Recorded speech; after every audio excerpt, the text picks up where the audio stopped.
Hi, peace be upon you, folks. Today, the main topic of this particular post is what I want to call practical Islam. Um, it might be a short post, I hope, and then maybe I'll touch on a few other topics that I had talked about before in other posts of YouTube and Twitter and Facebook and things like that. But basically, um, when I say practical Islam, I mean it in this sense. Um, for every time you're living in, there's something that is the need for the people, what the people are going through. Like, if you resonate with the condition of the people, how to meet that need, right? So, in some um, teachings of history, they tell us that one of the first universities ever built, or maybe even the first, was built by a Muslim. I think her name was Fatima or something. Um, because they wanted a place where people could go and learn together, like a unified, like have a curriculum type thing, so that people could learn from all over the world. And then they will tell you also that in the time of Bukhari, which in most hadiths, if it's not in Bukhari, I usually have a little bit of doubt. Even if it's in Bukhari, my idea towards hadiths is like any other thing, it can be practical. But whenever I deal with prophecies, I'm very skeptical because I know that, unlike the Quran, which was always memorized, most of these hadiths had not been memorized before. So it's possible that within the past 200 years, when printing and papers became widespread, they could change a few things, insert a few prophecies there, right? And I believe the demons had been coming down, like, if you want to call them Gog and Magog, you could. But I believe some of the demons, the devils, the Nephilim, the giants, have been penetrating into humanity and influencing some of these what we read. So the more we believe in certain things, the more we behave a certain way, so they can control us. So, for example, you find that the Quran might tell you, why is it that there is oppression happening all over the world, and yet you do nothing about it, right? Whereas the Quran had said that if you know you should be a nation that enjoins good and forbids evil. That's a command from the Lord, and within yourself, you know that that is righteous advice, that is good advice. But yet, still, people will stay away from that because they follow prophecies. They say, "Oh, the prophecy said this will happen, and look, it has happened. The prophecy said a Mahdi is coming, so we wait for the Mahdi." So they've become passive believers instead of active believers, right? And many people might say, "Okay, we pray anyway, and we do other practical things." So, for me, why I think we should talk about practical Islam, and I will tell you a little bit of what I think the practical Islam is. But you hear a lot of these scholars. Yes, what they're preaching is not bad, but I believe there is a time for every purpose, and if you recognize the times, you should concentrate on what is the need of the people at the time. A lot of them concentrate on patience. And I like the word steadfastness because in Islam, in Arabic, the word sabr, people translate it as patience, but I like to use steadfastness instead of patience because patience can have a little bit of a passive meaning towards it, whereas steadfastness can be active, right? It's like I do good, I pursue the good while I try to be on the righteous path. That's steadfastness, that's patience in Islamic perspective. But if you just think about it in terms of patience, it's like bear it, wait until good comes. Sit down, bear it, wait until good comes. Don't actively try to change it, right? Whereas, in fact, some hadiths tell you that if you see something that's bad and you can change it by your actions with your hand, change it. And if you can't, but you can change it with your words or you're able to speak against it, then speak against it. And if you can't do either of those things, then pray against it at least. So a lot of the scholars talk about, they give you examples of righteous people in the time of the prophet. This man was so righteous, he did this. This man was so good. Look at his faith. These are good. We need to admire those people. We need to remember them, and they need to be an inspiration for us. We need to talk about these people. We need to get inspiration from these people. But these people also had other aspects of their lives. They did other things. They fought jihad. You know, they were with the prophet. So we can admire those people, and they can be like fabulous stories that can mesmerize us, and we can please our hearts by listening to those stories. But do you think the refugee in the refugee camp wants to hear about patience and some man who had some faith to be able to resist evil? Or, forgive me, but even Job? Yes, preach it, but let the people see a practical solution that is happening whilst you preaching that. Don't just preach it and the people are in the same condition. They don't see anything changing. Look at the youths in many societies that feel neglected. You want to invite them to Islam, but they don't see you doing anything practical to change the situation, to change the society, to change the system. Because guess what? Some of those youths didn't have the proper education to make it like you could make it. So for many of the people who can afford internet and Twitter, those messages are fabulous. They can hear about patience and how God rewarded the people of patience, and it can please their hearts because they're striving for university, they're striving for degrees, they're striving for business and all that. But what about the man or the youth that is not striving for that? It feels like they're in prison and there's no way for them to make it because they feel like the system has imprisoned them. They cannot make it in their present condition. You think those stories are going to please them? Sometimes those stories just piss them off. And sometimes, like, it's not a blame game. We can all be selfish sometimes, right? As long as we are okay, we think everything is okay. We think, why are other people not being steadfast and patient?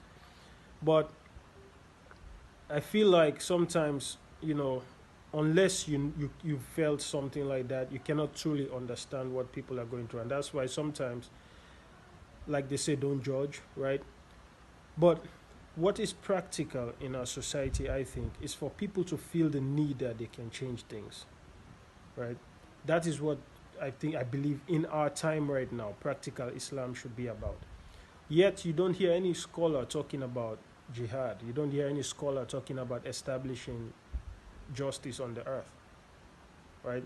You hear them just telling you nice speech. You look at some of their Twitter pages. Every now and then they have this short post of mesmerizing speech that sounds good to the ear.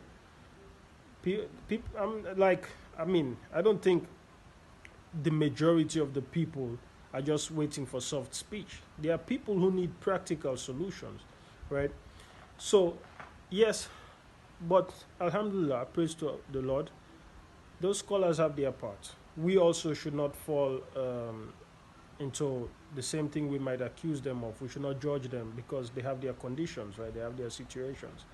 But I feel like what is practical right now in Islam is for people to know that they can unite against the system and form a just system. A system where there are opportunities for everybody. People are different, right? A system that doesn't just cater to one group of people. Let different talents be expressed. Let people feel like they can make it no matter what, right? Let people feel like they can be free to pursue God and to pursue spirituality. And don't just think people can just sit down and pray and fast and then they can just be granted faith. There are addictions, of course. And think about societies, for example. I always try to talk about culture, right? If you look at the culture, I give the example of West Africa, especially Sierra Leone and Nigeria. You will find that a lot of Muslims, some drink, yes, but many of them, if you give them pork, they will tell you, no, this is haram. But if you give them a bribe, they will take it without thinking twice about it. because the culture has made it acceptable to take a bribe, but not so acceptable to eat pork. So sometimes, even within the society, it can influence the God fearness within you. If every day you're seeing something, after a while you tend to think there's nothing to it. So it's like the Quran says in Surah Al-Kahf. It said to keep steadfast by being with those who call upon their Lord in the morning and the evening, seeking His countenance. So, if you're talking about practical solutions right now in Islam, it's not about waiting for the secular people, the disbelievers, to form nations and to come and help you. The United Nations, that's what you're hoping for?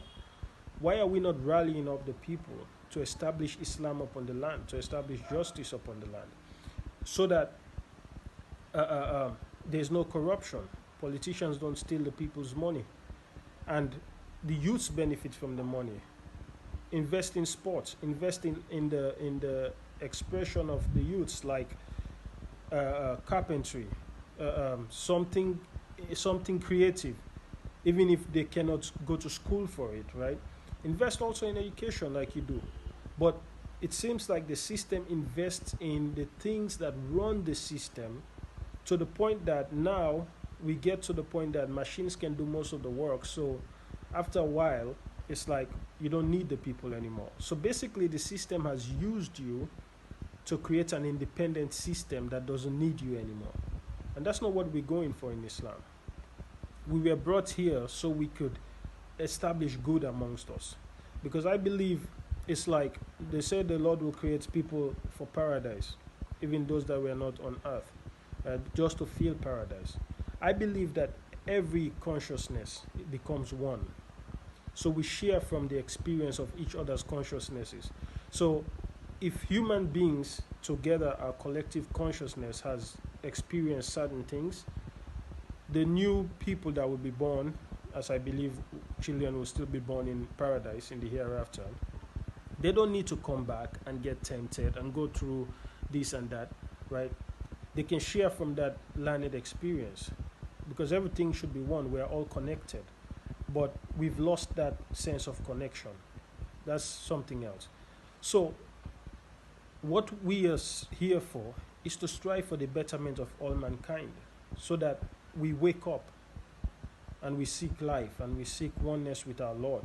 We seek the highest, right? We seek that true nature that I believe God created us at first, before He brought us down and we forgot and all that, right? It's like, so would you seek to remember and know that? Because I believe, it's like, for example, I look at it this way. The Lord was our first love. We loved Him so much. We feared Him also, right? And we were righteous. He created us best, perfect, with perfect light. Then He made us forget all that. He put us in this poverty that you call the body, right? That is made of dirt. And He put you in a condition where, but He gave you intellect, where you could think and be like, why am I only using 10% of my brain? Why is it that when I get angry, I behave this way? And then you can logically decide that, maybe this way is better than this other way. If I love this person so much, maybe I ought to love my Lord that much. Why don't I love my Lord that much? Is it possible that maybe my Lord had created me and I loved Him that much, which, makes sense? So you start striving for those things. You start seeking those things from your Lord. But people have to feel like they can do something to change something, instead of just sitting down, right? It's people who have opportunities. They can make plans for businesses. They can make plans to visit abroad. They can make plans to benefit their lives. It's those people who don't want to disrupt the system. They want to sit down and let somebody else do the hard work, and they get saved and everything is okay. But the people that are going through real struggles, the people in refugee camps, the people that have lost hope, the people that feel like the system is against them, some of these advice that the scholars give, it's sometimes, if even to me, sometimes it pisses me off. It's like, yeah, okay, good, that's good advice, but why are you not talking about what is needed, what is practical Islam for our time? And I believe practical Islam for our time is basically it's Islam that should always be, but in different forms, right? Like jihad and dawah, calling people to Islam, it's a thing you always do, but it will take different forms at different times, I believe. So, one, you have to call people to the fact that what is this Islam and what does it mean to establish the Sharia?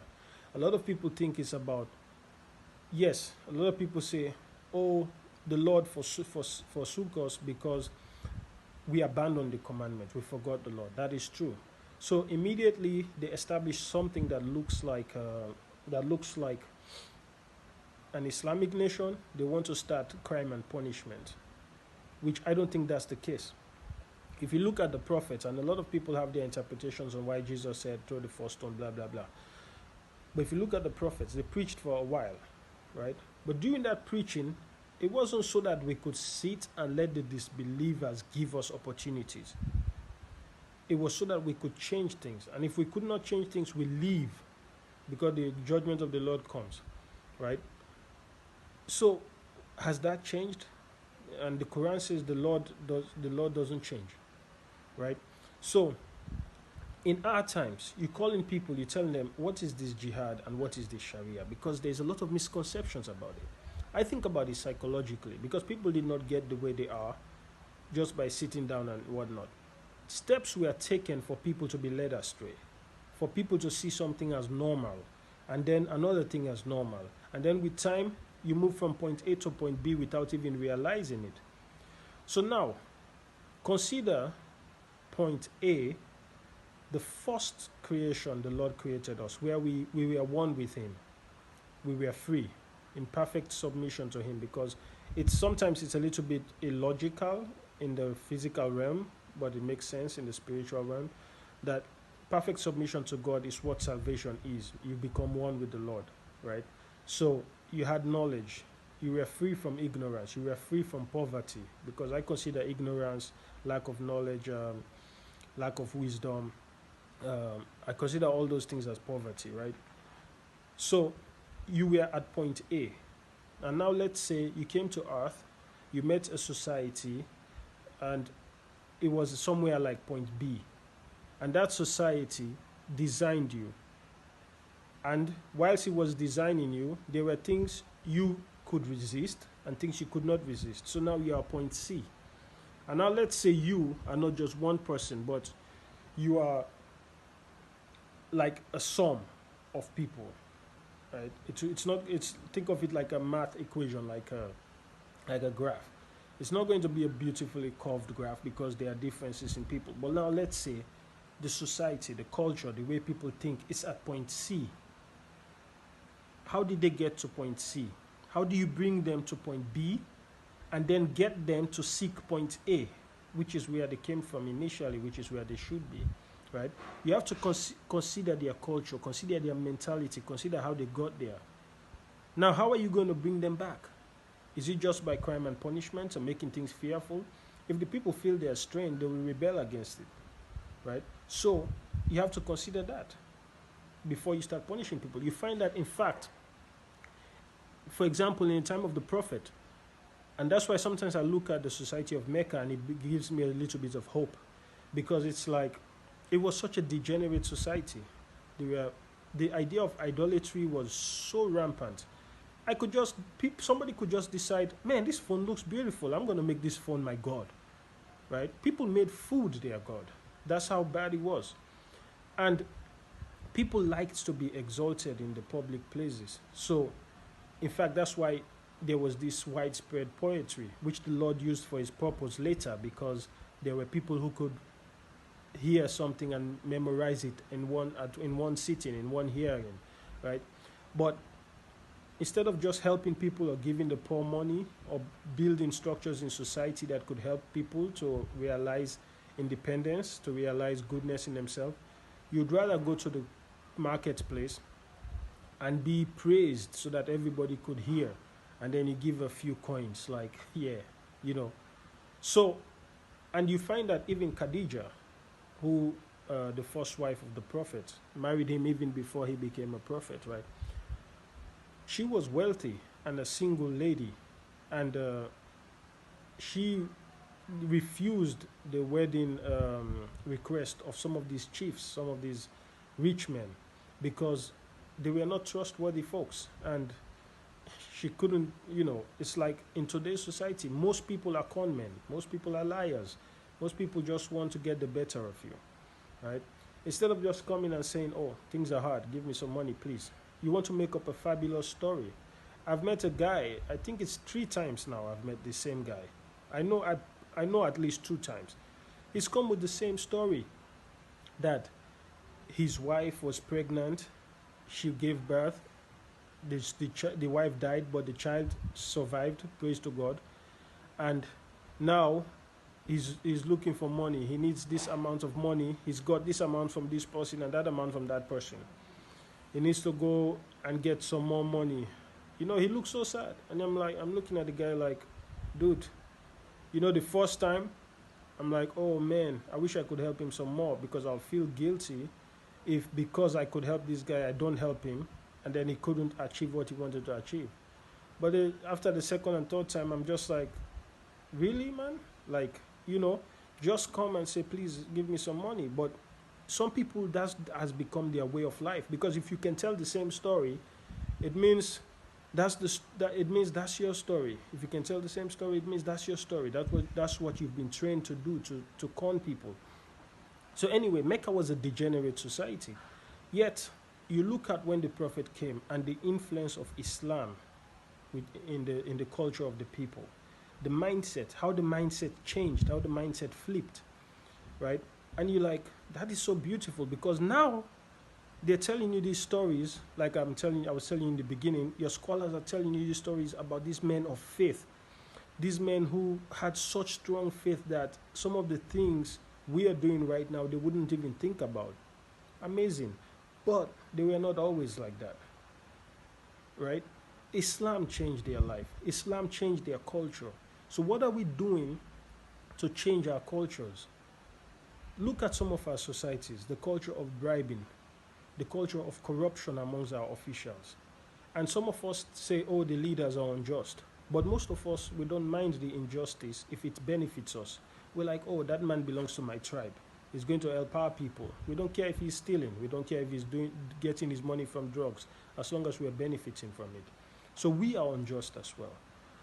So we have to give a practical aspect of Islam. Tell the people, this is what Islam is about. We need to establish a society that's just, a society where everybody can benefit. I talk to some of my friends sometimes, and I tell them how widespread some of these secret societies are. Some jobs you cannot wear the hijab if you want that job. You cannot be a Muslim also if you want that job. And in some jobs, you have to be a member of some of their secret societies. So tell me, if today they are that bold to do that, what about in the time of our children? It's going to be worse. So people say they love their children, they want their children to make it, they want their children to study abroad, but they're not thinking about these things. Is that the world you want your child to live in tomorrow? So what practical steps are you doing? And many people, yes, if they understand that concept, they would want to make the world a better place for themselves and their children. But most of the times we are selfish. We're like, as long as I can benefit, it's okay. We don't think about the whole. We forget that you can benefit today, but your child might not benefit tomorrow. So why don't you live a society that benefits all people? And that's what this Jihad and Sharia is about. People think they understand the Sharia. They're like, oh, Sharia law, blah, blah, blah. Even Muslims oppose it sometimes because they don't understand it. So I tell people, which part of the Sharia do you hate? I mean, which part of it? The ants live by a Sharia. The lions live by a Sharia. The plants live by a Sharia. The birds live by a Sharia. Everything the Lord has created lives by its Sharia. And eventually we move into the point where everything is one and the Sharia becomes what you would say rest, right? We've gone from movement to rest. The law is established fully, right? And I believe that's the time when man chooses his Lord, right? And establishes the law on earth, because man is God's representative on earth. Right? So when he claims that role and he seeks good for all creatures, then good is established. But The Sharia keeps the planet in motion. The Sharia keeps everything in existence. So which part of it do you hate? The bees pollinate plants. The bees create honey by the Sharia. Do you hate that as well? So you just hate the Sharia that the Lord has given human beings? Why don't you see its practical role? It's like you look at the cycle sometimes of rain, of carbon, of everything the Lord creates. It goes through a cycle. Everything, there's a role for every creature, right? But you don't see that role yet.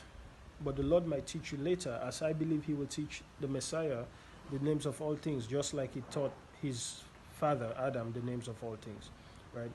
Then He would know where things fit, what's your role, and how it influences certain things. But sometimes the Lord wants you to act in faith first, because it makes sense to do what the Lord says and to do good.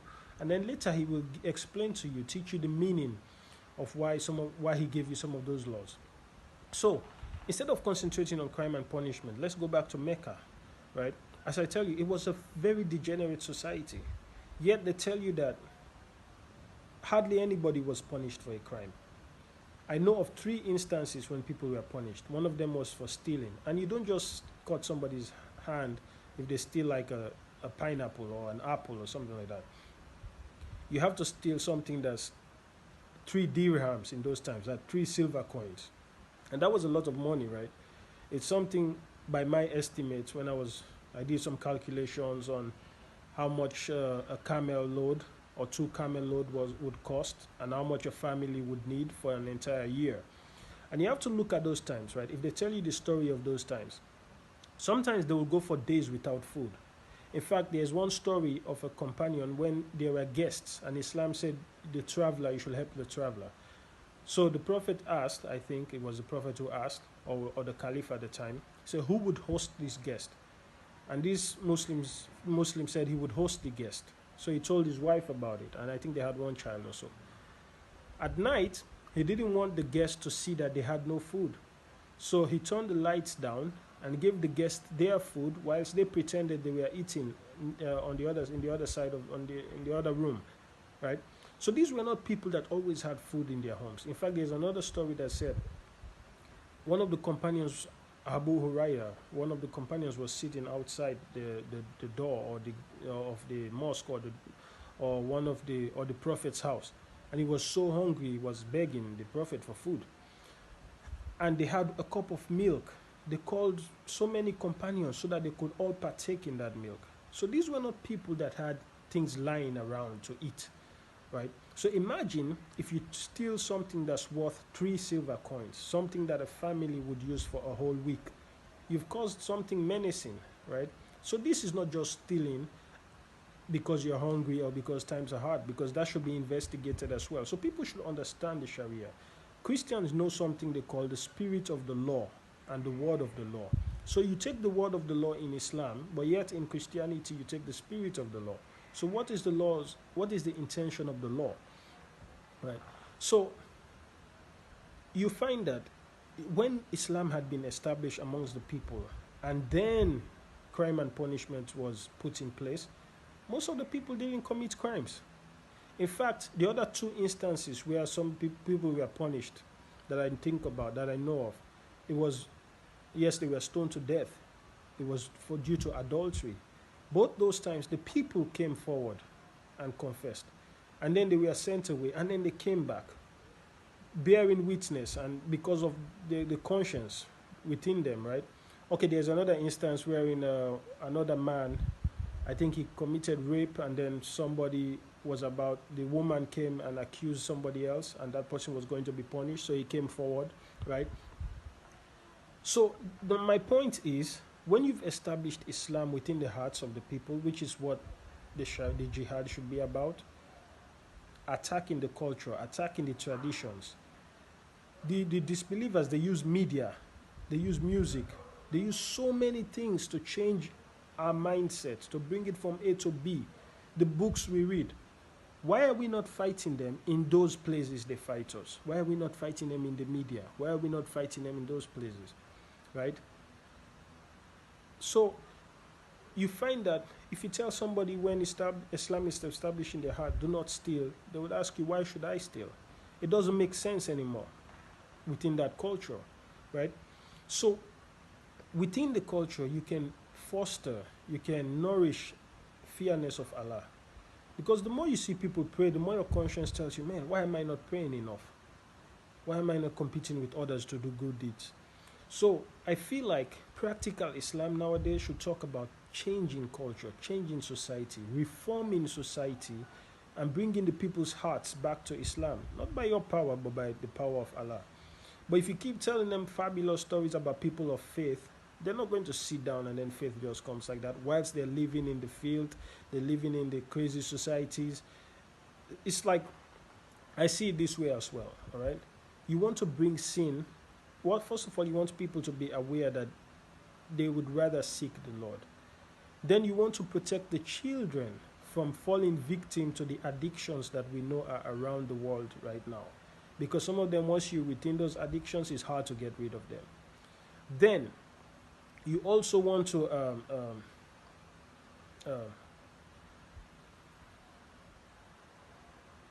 what was I thinking of? I lost my train of thought.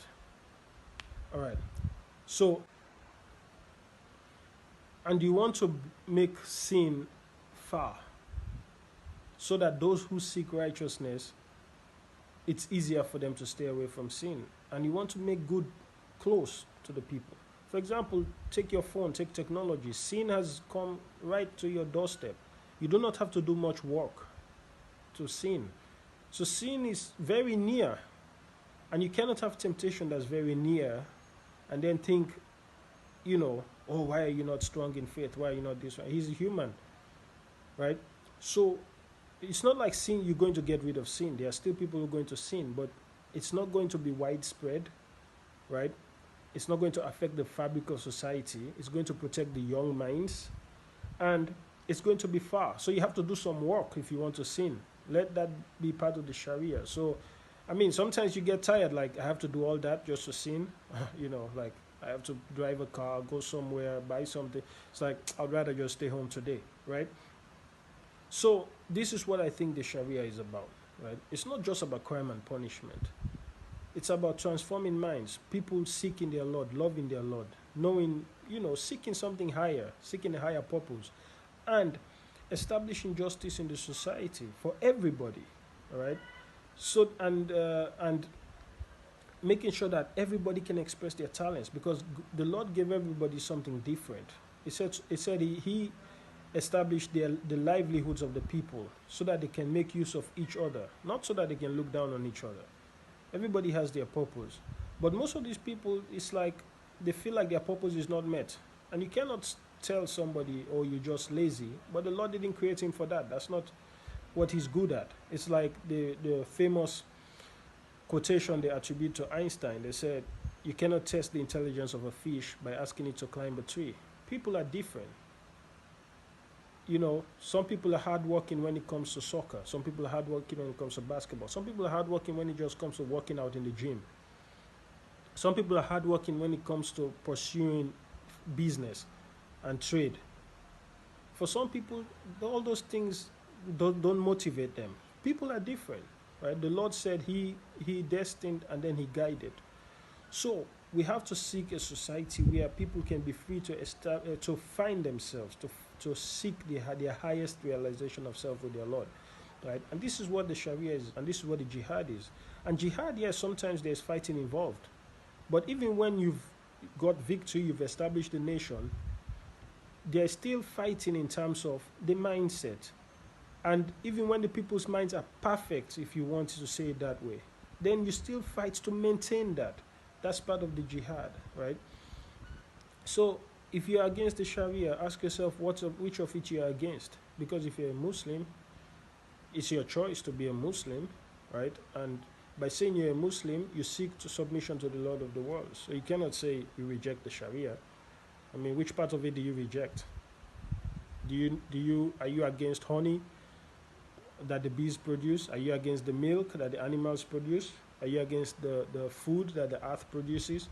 Or are you just against the laws that the Lord has told you to establish for mankind, right?